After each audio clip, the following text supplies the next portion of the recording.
the Dementia Researcher podcast, talking careers, research, conference highlights, and so much more.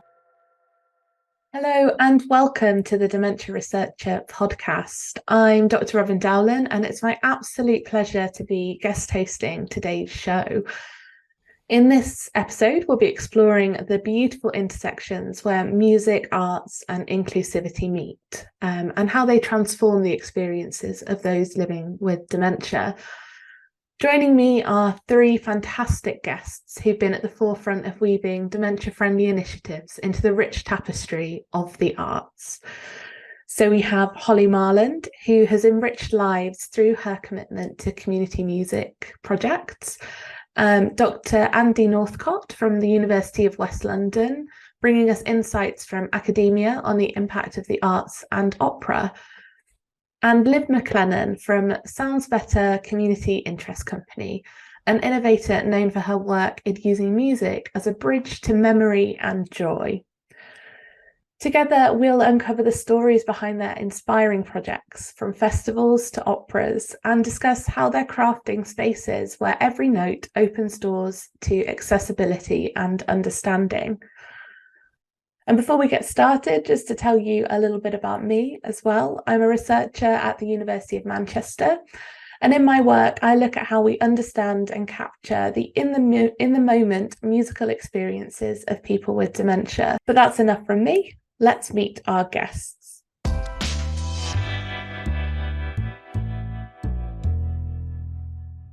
So before we talk about their individual work, let's get some proper introductions. Holly, can you start us off? Can you tell us a bit about yourself? Well, hi there, Robyn. It's lovely to be here. I'm a freelance professional musician and a music for health specialist, and I work in hospitals, care homes and daycare settings with people of all ages. I've been learning and playing the kora, which is a traditional West African harp, and I've been playing for about 13 years now, supported by my amazing teacher, Mohamed Saho, who lives in the Gambia.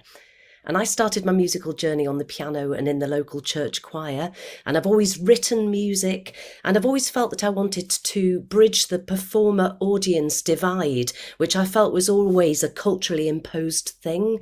So I love working within different communities to co-create music and to share ideas together. Thank you, Holly. That sounds wonderful. I'm looking forward to unpicking all of those things with you later in the episode. Andy, can I come to you next? Yeah, of course you can. So I'm Dr. Andy Northcott. I hate how long-winded my job title is. I'm a Senior Lecturer of Sociology of Medicine at the Gellert Institute of Aging and Medicine at the University of West London. Takes a deep breath. My main research is sort of unrelated to the arts. If anyone Googles me, you'll find lots of stuff about hospitals. For the last almost 10 years, I've been doing ethnographies of hospital care and observing people living with dementia during unplanned acute hospital admissions. And kind of my second job, because that doesn't take up enough of my time, is trying to make social spaces more accessible for people with dementia. So that started with about 7 years ago, looking at making cinemas dementia friendly. And in the last year, I've been working on dementia friendly operas, which I'll be talking to you about later. Amazing, and welcome to this wonderful field of arts and dementia. We're a friendly bunch. Liv, can I ask you to introduce yourself as well? Thank you, Robyn. Great to be here. So my name's Liv McLennan and I'm a musician and community musician. I'm based in Wiltshire now. I play the cello and Highland bagpipes, but more recently the ukulele has become quite important to me and in my work as well, and also in my research. I'm a part-time doctoral researcher at the Guildhall School of Music and Drama, and I also run a community interest company called Sounds Better. Thank you so much. It's just wonderful to have such an array of expertise within the virtual room.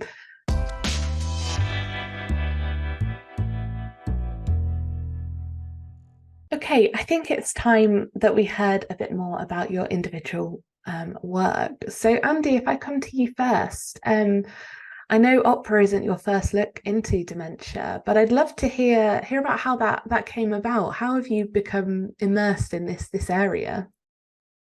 It's kind of funny because I've I've been doing ethnographies of hospitals for about 10 years and nobody's ever really cared. And then I've suddenly got into opera and I've had to make all these various media appearances and just hope nobody ever asks me anything about opera because I've only ever been to 2 operas and I produced one of them.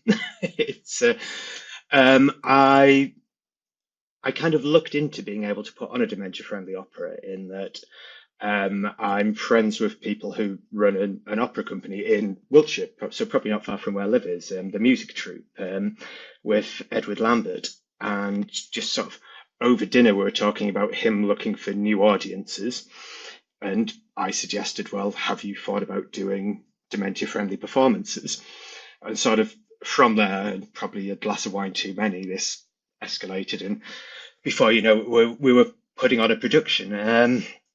So beyond my lack of knowledge of opera, I'm much better on sort of hip hop and 80s pop than I am opera. But it's that for me, it's that communal thing, and it doesn't really matter if it's opera or if it's a rock gig or if it's stand-up comedy or it could be reggae or heavy metal or anything. It's that communal thing of being in a place, sharing, musicians giving you something powerful, visceral that you latch onto and takes you away from where you are. And also that thing of just being out of the house. I have this big thing of to use one in the media. So Bobby Charlton died a couple of weeks ago, and all the obituaries sort of talked about how he lived in the shadow of dementia, and this shadow kept coming up. And it's taking that out of that yes, you have that diagnosis of dementia, but that shouldn't mean that you're stuck in it. To quote another musician with David Bowie, it shouldn't be pale blinds drawn all day, nothing to do, nothing to say. You've still got years to go, and you've got family and friends and people to see, and you should be able to go and see them. And if music was part of your life before, or even if it wasn't, it should still be that, really up until the point that it really physically can't be. And so we did an opera, and I think if you can do an opera, you can do anything. Thank you so much. And I think it speaks to the real importance of, not, as you say, not simulating these, but actually giving real opportunities for people with dementia to engage with high quality arts in the real world. So I'd love to hear a bit more about the process. You said you got this kind of full audience. How was that process for you? So the opera, we came up with the sort of basic idea of the music troupe had a new opera they were going to premiere at the Tete Festival. It's called The Last Siren. It's a sort of small contemporary chamber opera based on the Greek myths, Odysseus and the sirens willing the ships onto the rocks. And the opera itself, we didn't change. It was going to be performed the next day. We had the musicians, we had the singers. So it was, how do we put this on and make it accessible to people living with dementia? That was kind of the tricky bit. That was when I had to put on my Challenge Annika hat and start cold calling venues and seeing what could be done. And we really struggled with sort of unanswered emails and venues that wanted to help but weren't quite sure. And then I stumbled on, by the biggest accident, I emailed the London College of Music, and I hadn't realised they were actually part of University of West London. And even weirder, I didn't realise that they had a theatre and it was next door to my office. Had I ever ventured slightly further down the corridor, like literally 3 doors down, we had Lawrence Hall, this fantastic, sort of looks like an old school theatre, the sort of we always joke it looks like it's where the kids from Fame would hang out. It's just full of all these young people playing music and being very good looking and enjoying themselves. And we were like, okay, so can we use this space? And they didn't ask any questions. They were just like, yes, please. How would it work? Can we come in? Everything moves around. What can we do to facilitate this? And once we had a venue, it was really quite easy. I mean, I say easy, I'm an academic and it was in a university, so I then had to spend 2 months going through every health and safety and risk and prevent procedure you can think of. But beyond the normal university stuff, the actual hosting of the event was okay. Actually, in fact, possibly the hardest thing we had was getting an audience. So we had a venue, we had a production, we had everything in place, but then it's how do you communicate to people living with dementia, especially if they're already feeling cut off, like I discussed before. I'm worried I'm rambling now, but I'll keep going. It's that you can't just stick it on Facebook or Twitter because not everybody's online and people aren't looking for things. And we timed it just for the moment where the Twitter algorithm kind of fell away and all the people who used to see your tweets stopped seeing your tweets anyway. So getting the message out was kind of the tricky part, and we had to reach out to lots of organisations and beg for publicity and support. But everybody was really helpful with it, and we managed to put on the production, fill it, sell out all this. Yeah, it was great. Yeah, I think that's such a wonderful kind of vision for the world and communities to be more dementia friendly, so that people can kind of cross those thresholds, as it were, into these spaces and feel confident that they're going to be supported when they're there, no matter what's going on. And perhaps this is a good point at which to come to you, Holly, in terms of the So Many Beauties Festival. I know this is another event that happened within a very established arts venue as well. So I'd love to hear about your kind of your process for developing the festival and how it went. I just want to start off by saying that people living with dementia have taught me so much about the joy and potential of being in the present moment. And they're constantly amazing me with their wit, wisdom and creativity. So I set up the So Many Beauties project in 2017 with funding from the Arts Council England to work co-creatively with people living with dementia and their communities of care to harness this incredible creativity. And so we work together to compose new music, and we work together to devise large-scale cultural events that counter, as Andy and yourself have just been talking about, the tragedy narrative. And what we're doing is showcasing what people living with dementia can do, rather than focusing on what they can't do anymore. So we're currently working on our second large-scale dementia-friendly music festival, which is going to be at the Bridgewater Hall in Manchester, and it's next September on Friday the 20th. So everyone, get your diaries out now, put that in. And what we've done is we've brought together a stakeholder group of 18 cultural organisations and dementia support organisations who are working across Greater Manchester. And we're going to be working with members of their dementia support groups to devise all the content for this one-day festival. So this includes working with support groups that are for members of the South Asian and African Caribbean communities, as well as with Manchester's LGBTQ+ communities. You're probably familiar with the work that the Bearing Foundation has been doing around increasing representation in the dementia and mental health workforces. And so during the pandemic, I formed a collective of musicians from different ethnic backgrounds who are going to be developing their skills in this co-creative practice, working with people living with dementia. And the So Many Beauties Collective recently featured, we had a brilliant project launch at the Bridgewater Hall, a smaller event, just a half-day event. And the collective accompanied new music that they'd written, and they performed with the Age UK Salford's brilliant Buddy Club.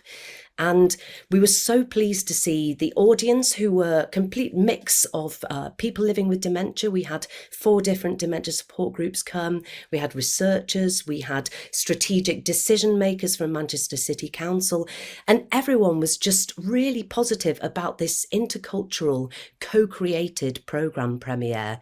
No lyric sheets needed. Buddy Club remembered all their new song lyrics and rhythms with no need for prompts. So this really combated the popular belief that only old familiar songs will do. So the festival itself is actually going to be very diverse. We're taking over the entire Bridgewater Hall, and we're going to be curating a programme of new music, dance, theatre, workshops, discussions, cabaret, intercultural afternoon tea, whatever our wonderful participants decide that they want to see developed or commissioned. So watch this space. That sounds absolutely wonderful, and I've made a note in my diary for next year so that I can hopefully come along. I'm really interested. We hear this word kind of co-creation a lot within this field. What does it look like in practice? So musically speaking, because we're devising new music, we are using musical improvisation as a starting point for creating new songs and new pieces of music. So we will probably build from simple songs, and we'll try and evolve those. We'll have lyrical development sessions, throwing ideas into the pot, but it's very much about being in the moment and being spontaneous.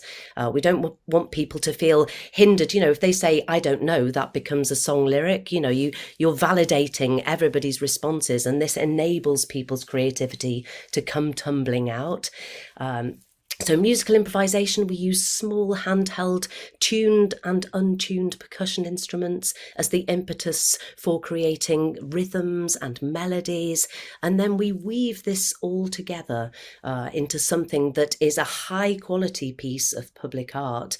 In our first project, we actually created an oratorio specifically to challenge this elitist idea of an oratorio and who could write and perform it. And we had an intergenerational choir of age 5, I think, to 98, a group of 150 people performing that work. So co-creativity is often using present moment improvisation to create something that's much larger scale that can be presented publicly.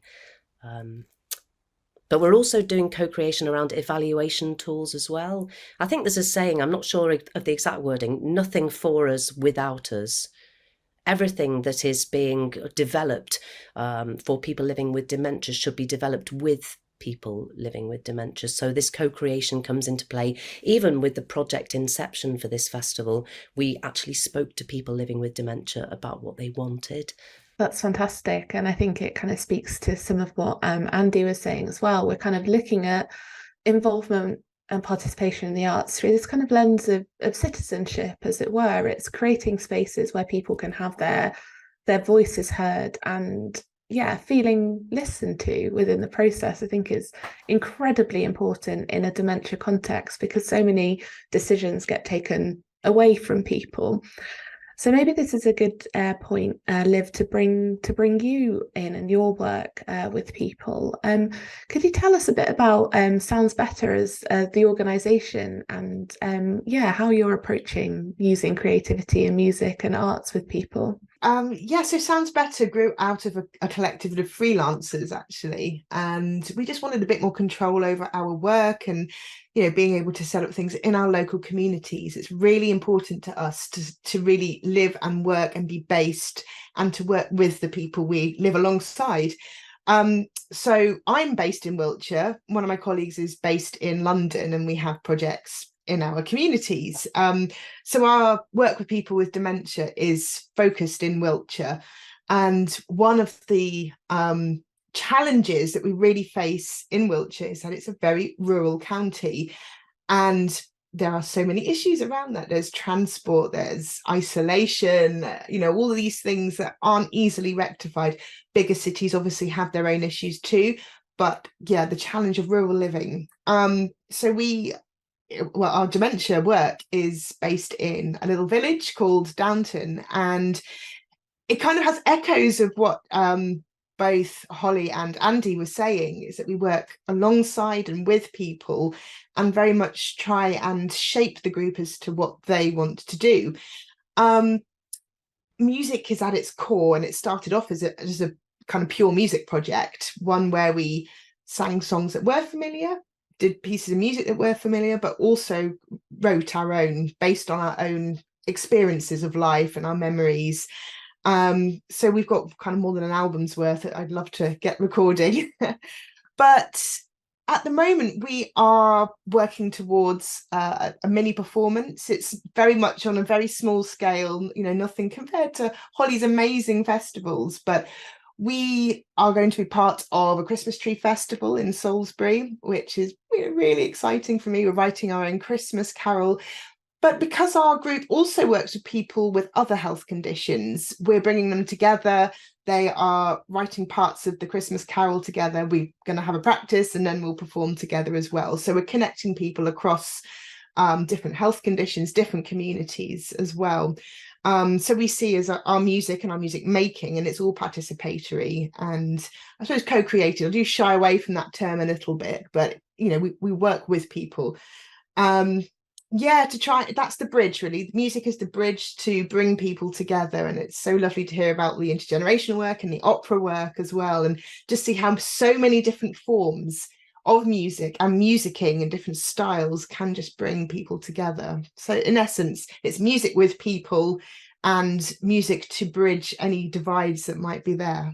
That sounds really wonderful, and it sparked this kind of question in my mind. We've kind of been talking about dementia friendly initiatives, whereas some of the language that you're all using comes down to this kind of dementia inclusive. So it's beyond the kind of dementia friendly, it seems, the work that you're doing. So in terms of that rural context, could you tell me a bit more about the kind of how you develop those sense of connection through music when people are kind of not next door to each other, say, in terms of physical location?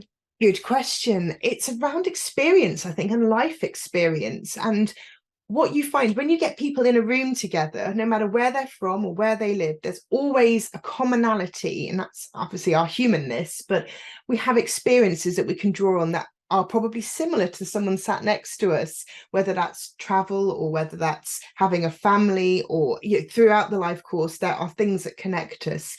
So it's really trying to draw on those and draw on our togetherness, our humanness, our connections, and using that as the basis to then take that forward to a group song or piece of music or production, whatever that looks like, whatever the group decides.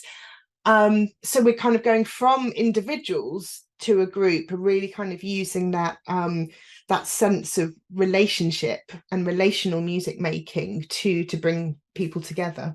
That's really fantastic. I love the kind of the different ways in which people can connect without words as well. In those situations, music can provide opportunities for that self-expression. So just picking up on that, and maybe it's something that you're kind of thinking about more widely in your role outside of this, the CIC, I'd love to hear more about how what you've learned doing the kind of practical, on the ground, grassroots music making with people with dementia has kind of impacted on you in your kind of research, when you've got your research hat on. Yes. So my own research is intergenerational music making in care homes. So as we know, a huge proportion of people in care homes live with a dementia. So in terms of the impact on research, I think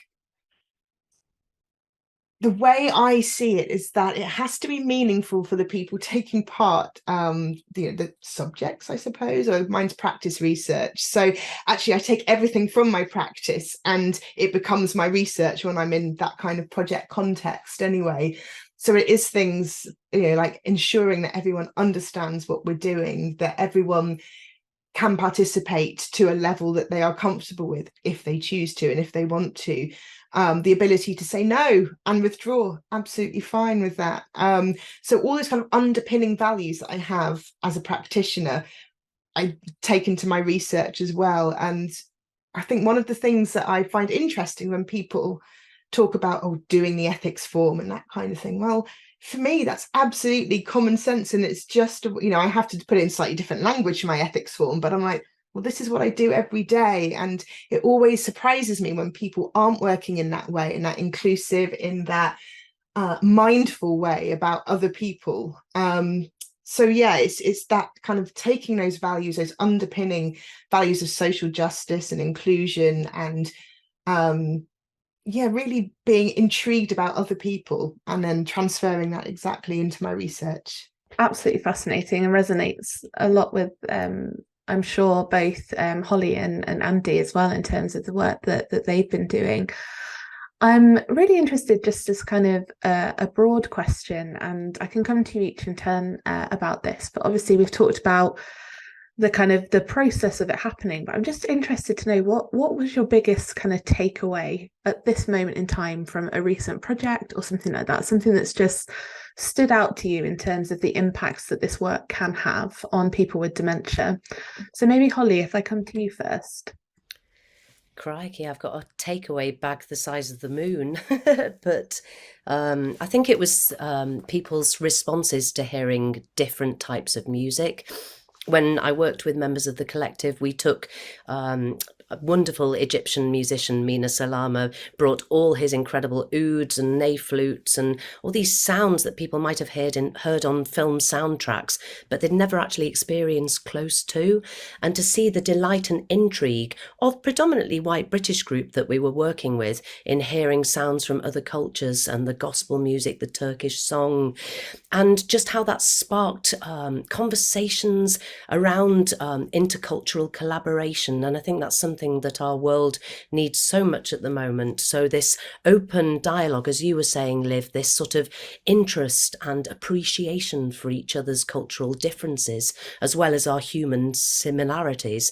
So I think for me, seeing an audience that was quite ethnically diverse itself respond so positively to something new and intercultural and having conversations was really what was fantastic from our September launch. Wow, that's amazing, and really speaks to how we define community in this day and age, when we have so many different people, different voices who can be part of these conversations and creative activities.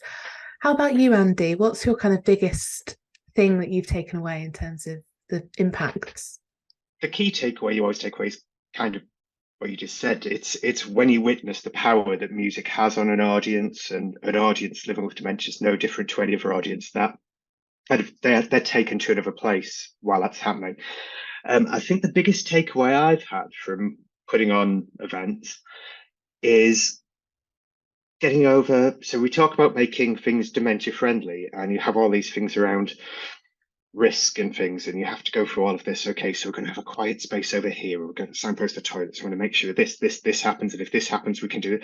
And all these things are necessary in a way, but in all my time of doing dementia friendly opera, and I did dementia friendly cinema in Cardiff for years before that, I've never used any of them. Once the event starts, people are taken with the event, with the music, with the spectacle. And when an opera is going, it's very hard not to be taken in. It's this incredibly loud, powerful thing. It's very visceral to be part of. And all of our feedback said that this was something new. People hadn't heard this before, but it didn't matter. It took them to a new place.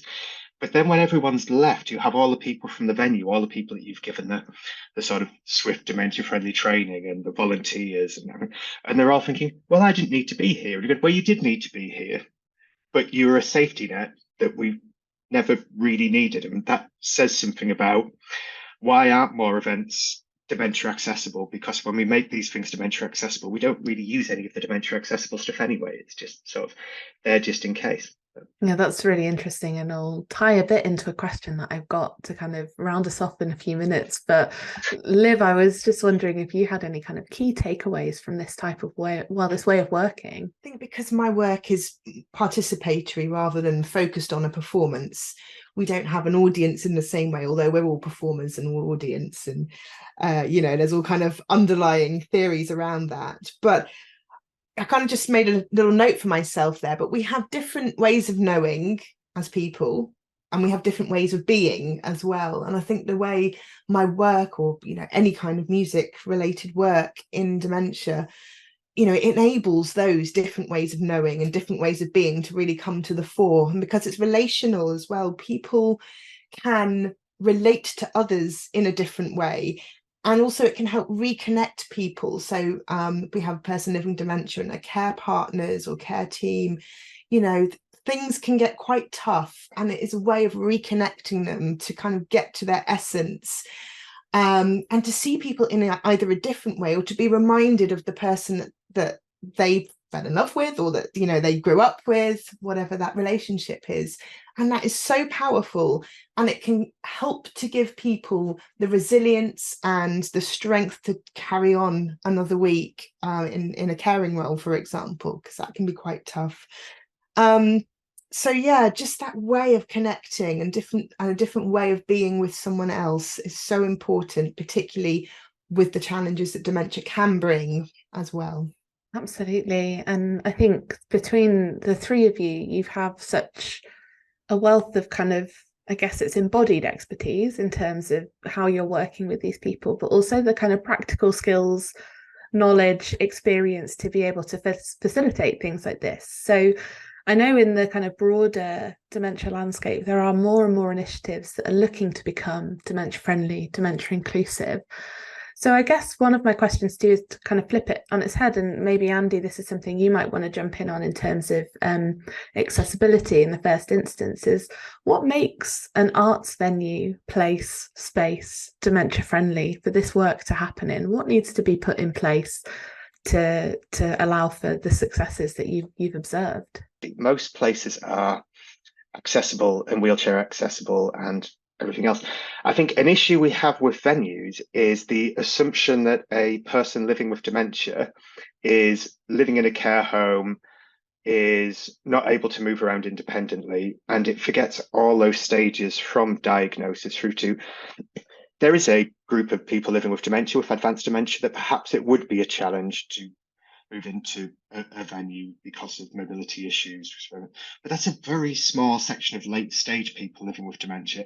And it's everyone else in between. And a lot of them, it's not as if people are coming on their own. Most people coming to events are coming with somebody. We did have people come to the opera on their own, which is brilliant. People with early stage from a diagnosis came on their own, got themselves to the venue, came on the tube or the bus, because dementia is such a wide spectrum of people. But you had other people that did need help. Our biggest issue was parking. You go through all of these things for dementia friendly, and the thing that comes down to it is parking close to the venue and being able to help people out of cars. And that's not to belittle the idea of making everything. We should do everything we can to make things more dementia friendly, dementia accessible, and the more we can do to do that, to promote it and everything else. But the reality of it is any building can be dementia friendly. It just has to be willing to promote it, and hopefully get to a point where we don't have to promote it, and just a cinema is both a dementia friendly cinema and a cinema. A gig venue is dementia friendly, and we shouldn't have to put a special thing if this is an accessible performance. It should just be accepted that it's a performance, and some people there might have dementia, but until we get there, it's what we need. But we're going to, with my research, we've got another event coming up in February, which we're going to do at not at University of West London, at a separate venue. Hopefully we have the same things. We'll put all the dementia friendly things in place to make it safe and to manage risk. Again, hopefully we won't need them, and then we can come up with some sort of blueprint which will help venues to be able to do this and to promote it further. And it doesn't have to be opera, it can be anything.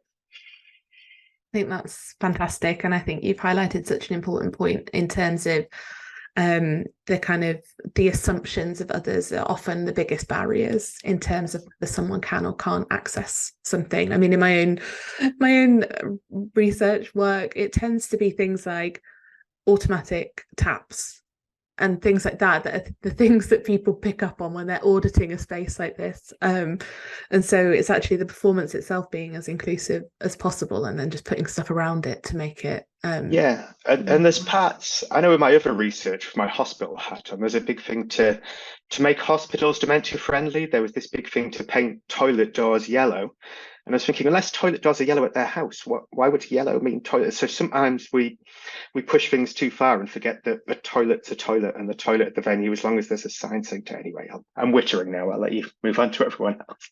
Not at all. Holly or Liv, do you have any thoughts on that? It's really interesting to hear Andy's experience, and obviously recognising that if we've met one person living with dementia, we've met one person living with dementia.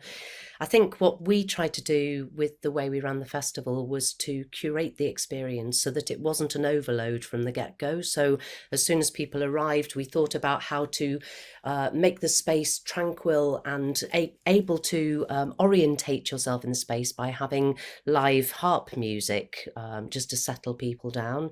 We curated the flow of the festival so that people weren't overfaced with choice, but yet there were choices. It felt like a festival, it was quite chaotic and lively and loud, but we kind of built the whole scope of the day so that we curated the event so that there were quiet times, there were quiet rooms, which Andy has mentioned already. I think one of the most important things, I don't know if you can see it, we had these yellow happy to help badges, and I think most of making things dementia friendly comes down to people's awareness of what dementia actually is, and the fact that it's an umbrella term for over 100 different diseases of the brain.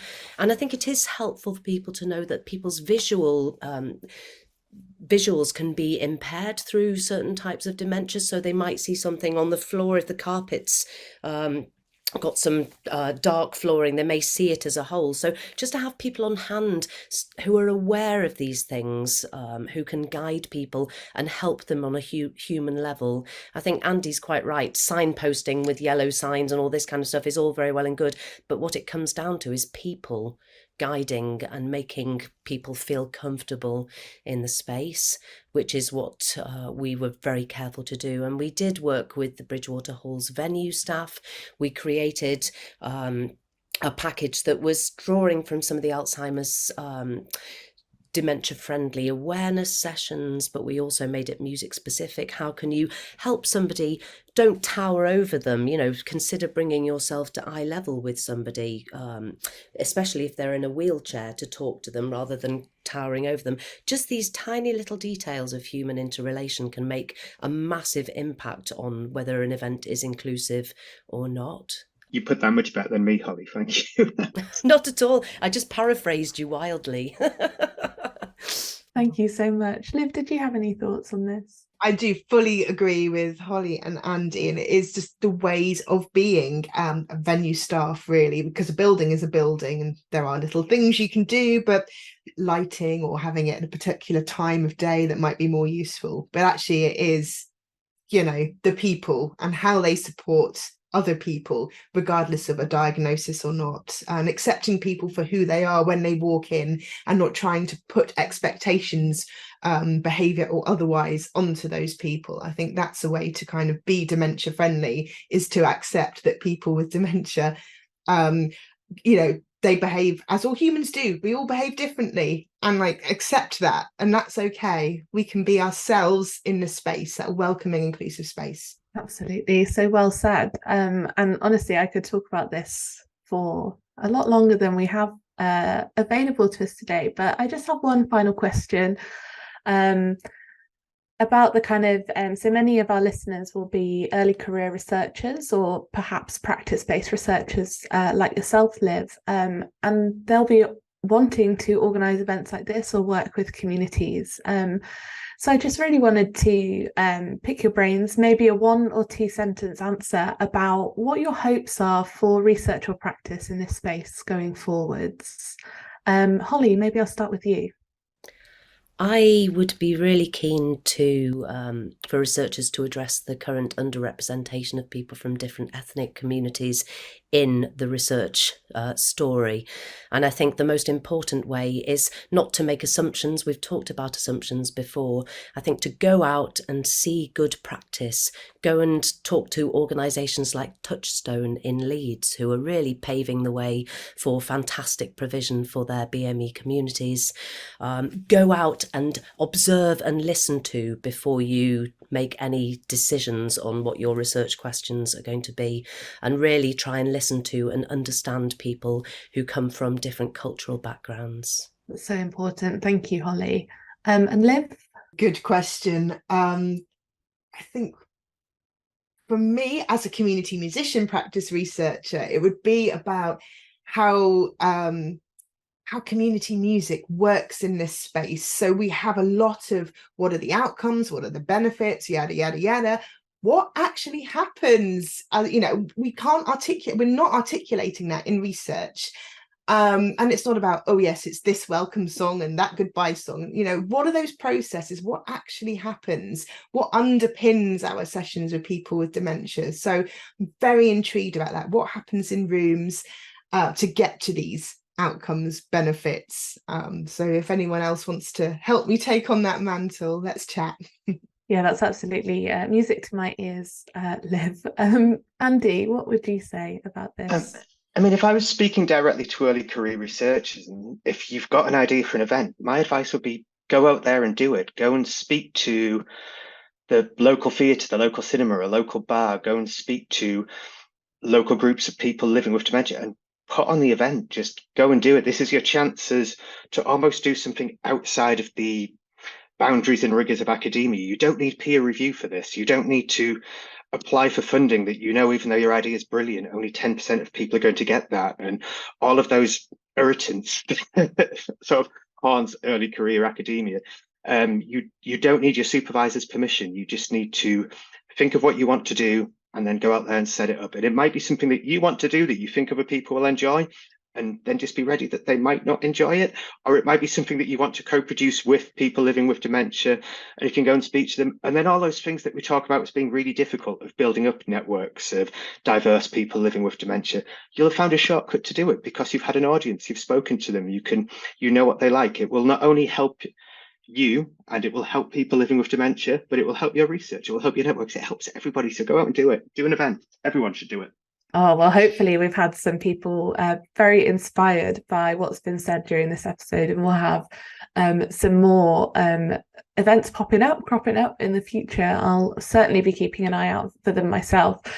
I'm afraid that's all we have time for today. I really enjoyed today's discussion, and if you want to find out more, you can have a look at the Dementia Researcher website, where you'll find a full transcript and biographies of all our guests, blogs, and much more on the topic.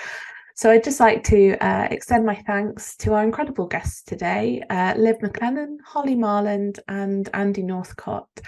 And I'm Robyn Dowlen, and you've been listening to the Dementia Researcher podcast.